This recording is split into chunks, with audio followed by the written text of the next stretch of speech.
Memasuki berita yang pertama, meminimalisir terjadinya aksi kejahatan terhadap anak saat les private, PJ Wali Kota Prabu Mulih Elman meminta guru SD, SMP maupun SMA agar les dilakukan di sekolah.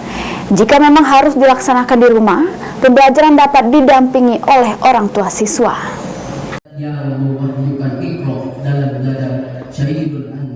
Setelah 2 kasus pencabulan terhadap siswa sekolah dengan modus les private terjadi di Kota Prabu Mulih, PJ Wali Kota Elman langsung melakukan pertemuan dengan seluruh kepala sekolah se-Prabu Mulih di ruang rapat gedung Pemkot beberapa waktu lalu.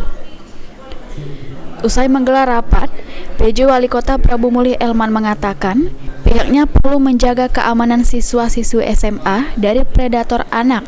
Meski secara hierarki bukan kewenangan Pemkot melainkan provinsi. Pria yang sebelumnya menjabat Sekda ini menghimbau seluruh kepala sekolah, baik negeri maupun swasta, agar les dilakukan di sekolah. Jikapun dilakukan di rumah, memang atas permintaan orang tua siswa dan wajib diawasi. Kalau les itu di rumah, mengumpulkan anak murid di satu sekolah, alangkah baik ini di sekolahnya itu baik, tidak perlu di rumah.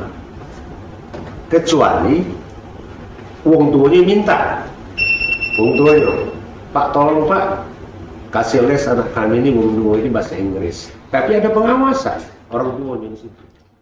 Selain kasus pencabulan yang menimpa siswa SMA saat les private bahasa Inggris di rumah sang guru, Elman juga menyoroti maraknya kenakalan remaja seperti tawuran antar pelajar yang viral beberapa waktu lalu.